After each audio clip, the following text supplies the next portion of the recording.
같이 보도록 하겠습니다. 고린도전서 15장 8절에서 10절까지 말씀인데요. 우리 다 같이 한 목소리로 읽을까요? 시작.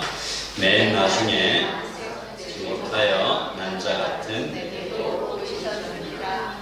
나는 사도 중에 가장 작은 자라. 나는 하나님의 교회를 박해하였으므로 사도와 칭함받기를 가관하지 못할 자니라. 그러나 나의 된 것은 하나님의 은혜로 된 것이니 내게 주신 그의 은혜가 헛되지 아니하며 내가 모든 사도보다 더 많이 수고하였으나 내가 아니요 오직 나와 함께 하신 하나님의 은혜로라. 아멘. 마지막 구절을 제가 다시 읽겠습니다. 내가 아니요 오직 나와 함께 하신 하나님의 은혜로다. 아멘. 몇 년 전 뉴질랜드 트레이드미에 굉장히 특이한 물건이 하나 옥션에 올라왔습니다. 빨래집게 하나, 핑크색, 조그만 거. 1불부터 시작하잖아요. 스컷 깁슬이라는 부인이 딸 아이에게 장난감을 사주고 싶은데 돈이 하나도 없으니까 그런 방법을 생각해내 본 거예요. 그래서 빨래집게를 올리고 이것을 조금 다른 사람들이 조금 가격을 매겨서 좀 사주십시오. 그 마음으로 올렸어요. 장난감을 너무 사주고 싶다. 근데 사람들이 뉴질랜드 분들 좀 착하잖아요. 이게 계속 경매가 올라가요. 그래서 150불에 팔렸어요. 그래서 딸아이에게 장난감을 이렇게 사줬는데 그네 세트를 구입했다라고 하면서 뉴스에 나온 것을 본 적이 있습니다. 제가 이 이야기를 신문에서 읽으면서 어쩌면 이 빨래집게가 꼭 저 같다라는 생각을 했습니다. 이 빨래집게 하나 얼마쯤 하나요? 제가 가격을 잘 모르는데 한 50센트 한다고 생각을 하면 빨래집게의 중고니까 한 5센트 정도 생각한다면 이 빨래집게는 자기의 원래 가치보다 한 1000배 정도로 팔린 겁니다.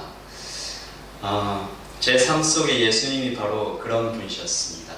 만일 나의 생에 주님이 없었다면 이라는 찬양에도 그렇게 나와 있지만 내 자신의 가치가 5센트도 안 되는 것처럼 여기는 청소년들 그리고 청년들 그리고 성인들이 있습니다. 제가 어제 시티에 정말 오래간만에 나갔었는데 자신의 삶을 망가뜨려가는 청년들을 제가 좀 본 것 같아요. 예수님께서 정말 저도 대학생 때 고등학생 때 그렇게 살고 있었을 때 예수님이 저를 사주셨습니다. 이것을 신학적으로 구속한다, redeem 한다고 그러잖아요. 값을 치르고 사주신다. 1000배, 2000배, 3000배 정도의 가치가 아니라 예수님 자신의 목숨으로 저를 사주셨습니다. 목숨 가격이 얼마나 할까? 만왕의 왕 되신 분의 목숨 가격은 얼마쯤 할까? 그래서 여러분들이 자기 자신을 소개할 때 나는 예수님 정도 가치입니다 라고 얘기하시면 좋겠다는 생각이 들어요. 여러분 한번 생각해 보시죠. 내가 내 인생에서 예수님 만나지 않았다면 나는 지금 뭐 하고 있을까? 저 같으면 제 생각엔 저는 지금 감옥에 있지 않을까라는 생각이 듭니다. 왜냐하면 제가 대학교 4학년 때 데모를 열심히 했거든요. 총장실에 찾아가서 좀 아무것도 모르고 선배들이 시키니까 가서 막 문 부수고 그랬던 기억이 납니다. 혹은 피도 눈물도 없이 성공만 향해서 달려가다가 모든 친구와 가족을 잃고 일을 하면서 날카롭고 서늘한 삶을 살고 있지 않을까라는 생각이 드는데 여러분들은 어떠세요? 예수님이 내 삶에 안 계셨다면 나는 어떤 삶을 살고 있을까? 제가 초등학교 5학년부터 고등학교 2학년 될 때까지 저희 부모님께서 3번의 이혼을 하셨습니다. 이렇게 이혼하셨다가 다시 합치셨다가 또 이혼하시고 다시 합치셨다가 또 이혼하셨죠.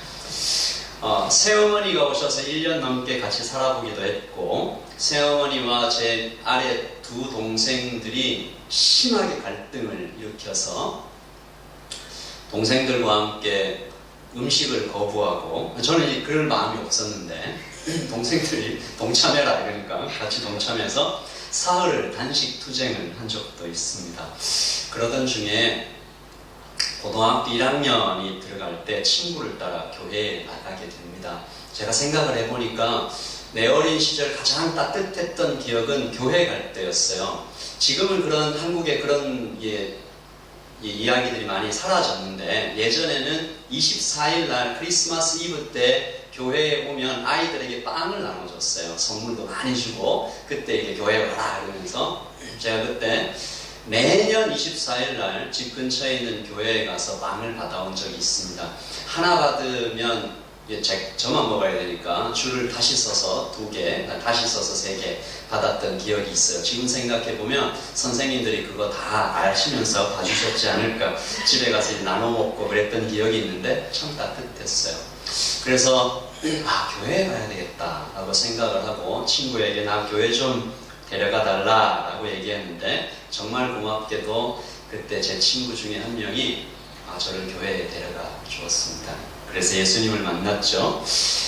그렇게 예수님을 만났지만 여전히 열등감에 시달렸던 기억이 듭니다. 아까 말씀드렸던 것처럼 대학교 들어가서는 총학생회에 들어가서 가장 데모에 앞장서는 사람이었고, 지금 제가 몸무게가 한 68kg 정도 나가는데 그때 대학교 때는 52kg이었어요.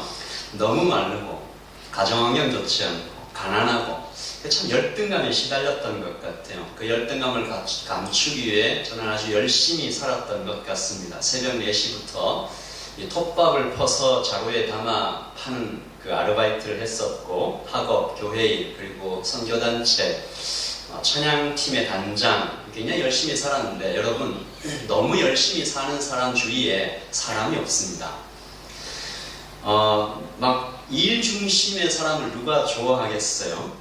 그래서 그렇게 제 자신과 제 삶을 이렇게 파괴해 나가고 있다가 하나님께서 도저히 안 되겠다 싶으셨는지 제 삶에 개입하기 시작하십니다. 그 방법이 이랬습니다. 96년 봄에 폐결핵에 걸립니다. 이게 그날도 톱밥을 푸는 아르바이트를 하고 집에 돌아왔는데, 이렇게 자취방이죠. 돌아왔는데 제가 기침을 하는데 이렇게 막 피가 나오는 거죠, 목에서. 큰일 났다. 병원에 갔더니 폐결핵이다. 진단을 받아서 이제 정말 매달릴 곳은 하나님밖에 없다. 그때까지 하나님을 건성으로 알았다면 그때부터는 정말 하나님을 꼼짝없이 6개월 동안 기도로 매달리게 되었고, 하나님께서 완쾌하게 해주셨습니다. 2000년 봄에 뉴질랜드로 이민을 왔어요.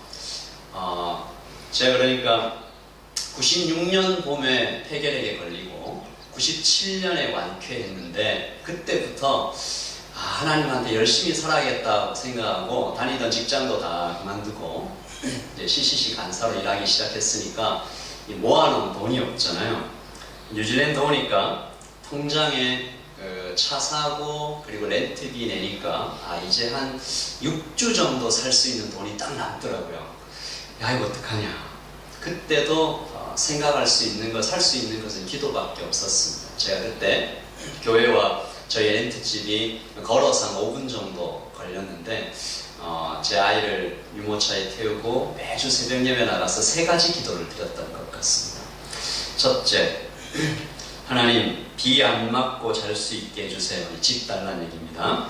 둘째, 굶지 않게 해주세요. 직장을 달라는 얘기죠. 셋째, 하나님 집 주시고 직장 주시면 평생 하나님 찬양하며 살겠습니다. 그렇게 할 수 있도록 기회 주세요 라고 기도했는데, 어떤 것 같습니까? 하나님 채워주신 것 같습니까? 네. 다 응답해 주셨어요. 지금 생각해 보면 좀 크게 기도할 거라는 생각도 듭니다. 하나님 집을 주실 때 방은 한 3개, 그리고 이렇게 좀 기도할 걸 너무 소박하게 기도하지 않았나라는 생각이 듭니다. 여러분들 기도하실 때 하나님 앞에 하나님께 이 기도 드리는 이 기도를 하나님께서 듣고 계시는구나, 그 말 생각하시면서 기도하면 틀림없이 들어주실 거라는 생각이 들어요. 그래서 바이블 칼리지에서 신학 공부할 수 있도록 길을 열어주셨고, 2001년부터는 코스타와 하누리 교회에서 정말 찬양으로 계속 섬기게 해주셔서, 생각해보니까 2000년 1월에 뉴질랜드 이민 와서 지금 2018년 12월 23일이 될 때까지 한 끼도 안 굶었습니다. 제가 의도해서 굶은 거 말고 돈이 없어서 굶어본 적이 없는 것 같아요. 그리고 한 번도 비 맞고 자본 적이 없어요. 캠핑 가서 맞은 거 말고 하나님께서 정말 그렇게 채워주셨던 저의 삶을 잠깐 나누었습니다. 여러분, 사도 바울의 인생에도 예수님께서 찾아오셨습니다. 사도 바울이 예수님 안 만났으면 어떻게 됐겠습니까? 사울이 바울이었을 때 그는 열심히 일했습니다. 열심히 일하는 것으로 자기의 가치를 증명했었죠. 열심히 공부했습니다. 당대에 빛나는 지성인이었어요. 가말리엘의 문화라는 것은 지금으로 이렇게 바꿔서 생각해보면 한국으로 치면 서울대를 나와서 PhD를 한 몇 개 갖고 있는 거예요. 하버드, 캠브리지, 스탠포드 같은 데서 동시에 PhD를 받은 그 정도의 사람이었다는 거죠. 사도 바울이. 그리고 차가운 사람이었습니다. 사람 잡아 죽이는 일을 했어요. 예수 믿는 사람들 잡아 죽이는 일. 그러니까 그 사람이 예수님 없었으면 쭉 갔으면 어떤 사람 됐을까요? 굉장히 차갑고 유능하고 많은 사람들을 해치는. 누가 그런 얘기를 하더라고요.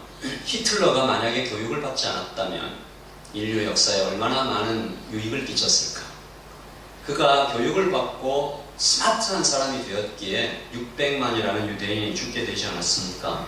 사도 바울은 스데반을 죽이는 현장이 있었습니다. 눈 한 번 깜짝하지 않고 그를 죽이는 일에 앞장섰습니다. 잔인했죠.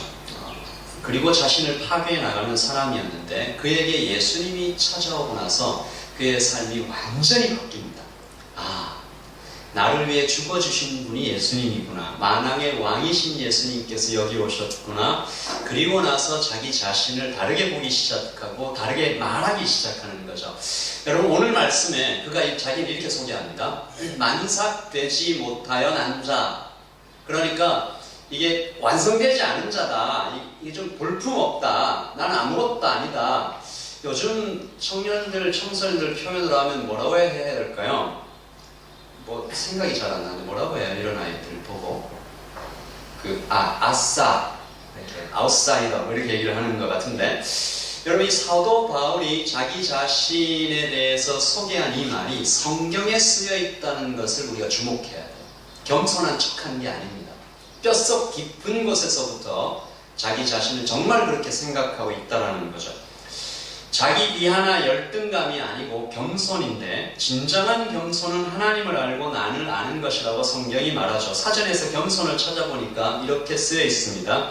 기독교에서는 절대자인 하나님에 대한 인간의 자세이므로 사회학적, 경제적 개념과는 아무 연관이 없다. 무슨 말이냐면, 높은 사람이든지 돈이 많은 사람이든 적든지 간에 하나님 앞에 사람으로 딱 서 있으면 그분은 하나님이고 나는 사람이다. 이것을 정확하게 인식하면 그게 겸손이다. 하나님은 하나님 되시고 나는 사람으로 그 앞에서 사람으로 서 있다. 놀라운 것은 사도 바울이 예수님 만나고 나서 자기 자신을 칭하는 말이 계속 바뀌어요. 처음엔 이렇게 말합니다. 갈라디아서 1장 1절입니다. 사람들에게서 난 것도 아니요 사람으로 말미암은 것도 아니요 오직 예수 그리스도와 죽은 자 가운데서, 같이 읽어보죠. 그리스도를 살리신 하나님 아버지로 말미암아 사도된 나 바울은, 그러니까 나는 사도다 라고 강하게 딱 주장하는 거예요. 근데 조금 지나니까 뭐라고 얘기하냐면 사도 중에 지극히 작은 자다. 에베소 3장 8절이죠. 그리고 나서 그 다음에는 같이 읽어보시죠. 모든 성도 중에 지극히 작은 자. 처음에는 사도다 했다가 사도 중에 지극히 작은 자라고 했다가 그 다음엔 성도 중에 작은 자라고 얘기했습니다. 이게 뭘 의미하냐면, 당시에 사도 중에는 베드로가 있었습니다. 베드로는 예수님을 3번 부인했던 사람입니다. 지식이 별로 없는 사람이에요. 사도 바울이 베드로를 볼 때는 이 사람은 배신자고 무식쟁입니다. 근데 사도 바울이 여기서 얘기를 하고 있는데 저쪽에서 베드로가 문을 열고 딱 들어오면 그 앞에서 무릎 꿇을 수 있었다는 겁니다. 베드로님 오셨습니까? 여러분, 그 다음에 성도 중에 지극히 작은 자다고 했죠. 이건 똑같은 표현입니다. 당시에 성도 중에 어떤 사람이 있었죠? 불안당, 깡패, 그리고 정말 못 배운 사람, 노예, 이런 사람들이 성도 중에 있었어요. 근데 그 성도들 중 한 명이 사도 바울에 다가올 때 허리를 숙여서 이렇게 인사를 할 수 있었다는 얘기죠. 당신이 나보다 낫다. 당신은 최소한 예수 그리스도를 죽이려고 다녔던 사람은 아니다. 나는 예수 그리스도를 죽이려고 했던 사람이다. 그 사람들, 그 따르는 사람들을 잡아 죽이려고 했던 사람이니까 당신들은 나보다 낫다고 하면서 머리를 확 숙일 수 있다는 사람. 그러다가 사도 바울이 시간이 좀 더 지나고 나니까 디모데전서 1장 15절인데요. 이때는 사도 바울이 이제 죽기 얼마 안 남았던 그러니까 시절인데 뭐라고 얘기합니까? 시작. 그리스도 예수께서 죄인을 구원하시려고 세상에 임하셨다 하도다. 죄인 중에 내가 괴수다. 이게 무슨 말입니까? 누가 사도 바울한테 다가와서 당신, 제가 이게 실제로 들은 얘기인데 한 목사님한테 실제로 있었던 일이에요. 한 목사님께서 밤에 잠을 자고 있는데 갑자기 이 사단이죠. 마귀가 찾아온 것 같아요. 악한 귀신이 찾아와서 네가 그러고도 목사야. 네가 몇 살 때 이런 거 했지. 그거 도둑질 했지. 가늠했지. 그리고 교만했지. 이런 얘기들을 쭉 하면서 그 사람의 자존감을 이렇게 막 파괴해 나가니까 목사님 뭐라고 합니까? 그래, 다 맞다. 내가 그런 사람이다. 네가 모르는 것도 있는데 몇 개 더 얘기해 줄까? 그런데 그런 나를 예수님께서 살리셔서 사람 되게 하셨다. 사도 바울이 꼭 그 얘기를 하고 있는 거예요. 누가 자기를 향해서 정죄할 때 누가 내 자존심을 건드려 이런 말을 하지 않았어요. 할 수 없었어요. 왜냐하면 자기는 죄인 중에 괴수였으니까. 여러분, 예담교회 성도님 여러분, 우리가 자존심 안 다칠 수 있습니다. 죄인 중에 내가 괴수라는 그 생각 우리 마음에 깊이 담고 있으면 자존심 안 다쳐요. 나 그런 사람이에요. 나 무시당해도 괜찮은 사람이에요. 그러나 예수님만큼은 나를 귀히 보아주십니다.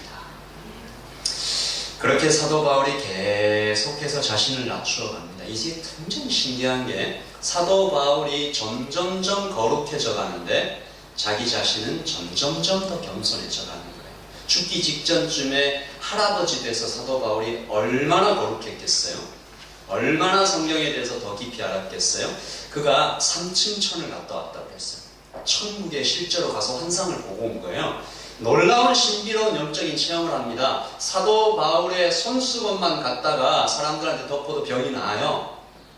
에베소라는 지역에서 3년 동안 그 설교를 했는데 지금으로 치면 그 마을에 있었던 모든 교수들, 모든 지식인들이 나와서 그 앞에서 무릎을 딱 꿇는 거예요. 놀라운 사람입니다. 근데 그가 인생의 말년에는 나는 죄인 중에 괴수다라고 고백하는 거죠. 사도 바울의 인생에 예수님이 찾아오니까 사람이 이렇게 바뀌어요. 이사야 6장 2절입니다. 우리 같이 한번 읽어보십시다. 시작.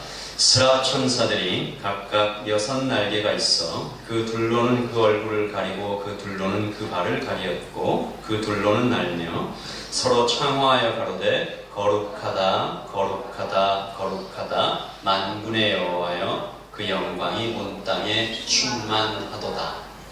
천사들이 하나님 앞에서 찬양하는 장면인데 천사들 거룩하잖아요. 죄가 없어요. 근데 그 천사들도 하나님 앞에 서니까 압도되는 거예요. 여러분, 그 에스겔이 이사야가 하나님 앞에 섰을 때 뭐라고 그럽니까? 화로라, 내가 망하게 되었다. 하나님을 본 사람들은 다 엎드려졌습니다. 그 앞에 복종하게 되었죠. 최고의 경배를 드립니다. 여러분, 빛이 더 밝아지면 밝아질수록 그림자는 더 짙어집니다. 아주 강한 빛으로 사람을 비추면 그 사람에게서 생겨나는 그림자는 점점 더 까매져요.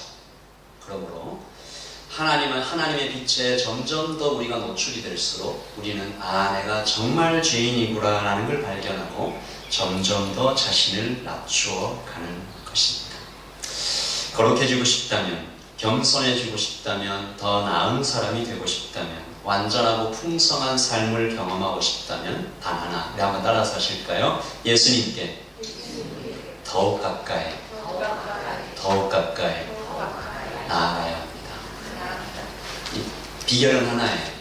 예수님께 더 가까이 나아갈수록 우리는 예수님을 담게 되어 있습니다. 예수님은 굉장히 높으신 분이잖아요. 제가 이 손에 돌을 들고 있다가 이렇게 놓으면 높은 곳에서 떨어지면 떨어질수록 그 돌이 더 파괴력이 있죠. 조그만 데서 이렇게 떨어지는 것보다 높은 곳에서 돌을 떨어뜨리면 떨어질 때 그 파괴력이 큽니다. 왜 예수님의 사역이 그렇게 강력했을까? 하나님이 떨어지셨습니다. 하나님께서 가장 낮은 곳으로 오셨습니다. 그러므로 교회에서도 마찬가지입니다. 내가 좀 더 아는 것이 많고, 내가 좀 나이가 많고, 내가 좀 더 똑똑하고, 눈에 보이는 어떤 것들이 많으면 많을수록 그런 사람이 좀 낮춰주시면 그 파괴력이 엄청나다. 그 영향력이 굉장하다는 것입니다. 그래서 예당교회 성도님들은 예수님께 가까이 가면 가까이 갈수록 더욱더 겸손해지시고 더욱더 사랑이 많은 분이 되시기를 예수님의 이름으로 축복합니다. 필라델피아 거리에서 10대 방랑자들이 아마 흑인들이었던 것 같아요. 이렇게 같이 섞여 있는 사람들이 한 한국인 청년을 이렇게 시비를 걸어서 때립니다. 그 한국인 청년이 죽습니다. 펜실베니아 대학에서 대학원 과정을 공부하는 그리스도인이었는데 그 부모가 이렇게 가해자들이 잡혔어요. 범인들이 잡혔어요. 재판을 위해서 내려옵니다. 재판 내내 조용히 앉아 있습니다. 여러분, 자기 아들이 죽은 현장에 와서 있는 부모의 마음이 어떨까요? 한문에 너무 슬프다, 너무 슬프다라는 말로 표현할 수 없어서 부모님이 돌아가실 때 천붕이라고 합니다. 하늘이 무너지는 것 같다. 자식이 먼저 죽으면 천척이라고 합니다. 사지가 찢기는 것 같다라고 얘기하죠. 그 부모의 마음이 어떨까? 재판이 다 끝나고 이 범인들에게 유죄 판결을 딱 내렸는데 이 피해자의 부모가 자기도 발언할 기회를 좀 달라고 하는 거예요. 발언할 기회를 줬더니 부모가 판사의 자리 앞에 가더니 판사 앞에 무릎을 딱 꿇습니다. 판사가 깜짝 놀랐어요. 이렇게 얘기합니다. 제가 한국에 있을 때 한 목사님의 얘기를 들었는데, 여러분 혹시 손양원 목사님 아시는 분들 계시죠? 자기 아들을 죽인 살인자를 양자로 맞아 키웠다. 한 목사님의 얘기를 제가 어릴 때부터 듣고 자랐습니다. 저는 그리스도인이 마땅히 그래야 한다고 생각합니다. 그래서 지금 저 범인을 제가 양자로 받아들여서 그들이 지금까지 한 번도 겪어보지 못한 가정의 사랑과 보호를 경험할 수 있도록 그들을 석방시켜 주시면 안 되겠습니까? 라고 판사에게 말했다고 합니다. 우리는 그리스도인입니다. 그래서 우리는 하나님께로부터 받은 은혜를 이 소년들에게 조금이나마 나누어 주기 원합니다. 라고 얘기했을 때 그 판사가 좀처럼 감정에 휩쓸리지 않는 엄격한 판사인데 이렇게 말했습니다. 미안합니다. 그것은 우리의 사법 체계의 실행 방식은 아닙니다. 그러나 제 마음은 어찌할 수가 없군요 라고 얘기하면서 눈물이 보였다 라고 신문 기자들이 보도하면서 그 신문의 제목을 사랑이라고 뽑았습니다.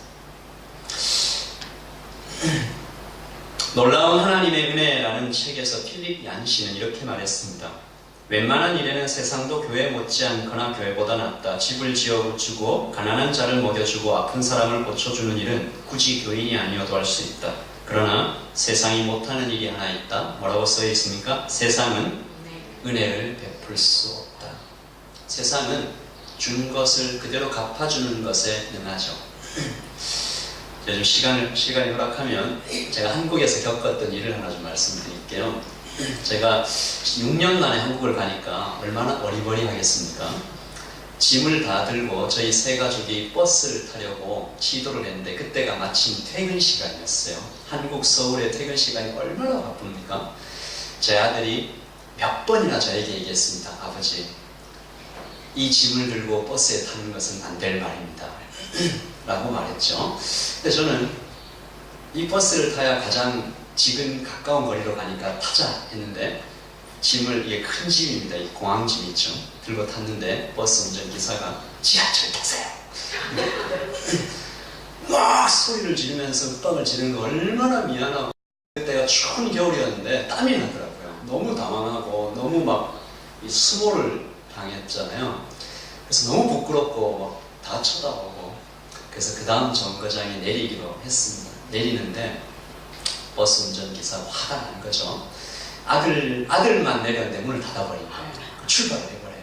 아내가 놀래가지고 또 문을 두드리면서, 그래서 또 가다가 딱 서고, 막 이게 짐을 들고 있는데 급하게 서고, 급하게 서면 이렇게 막 내리는데 이렇게 문을 닫는 거예요. 와서 막 쾅쾅 부딪히죠. 아내는 막 거의 웁니다. 제가 그 수모를 당하고 나서 아들하고 아내한테 너무 미안해가지고 이제 아빠의 책임을 묻다 했다. 그래서 제가 뉴질랜드 돌아오고 나서 제가 이제 잘 들어가는 인터넷 사이트 동호회에 이 사건을 쭉 올렸어요. 하소연한 거죠. 근데 거기에 댓글들이 쭉 달립니다. 신고하세요. 다산 콜센터에 전화하시면 그 CCTV 다 확인이 되니까 신고해서 값을 치르게 하세요. 그게 쫙 달립니다. 아, 사람들의 방식은, 생각은 이거구나. 갚아주니까. 마땅히.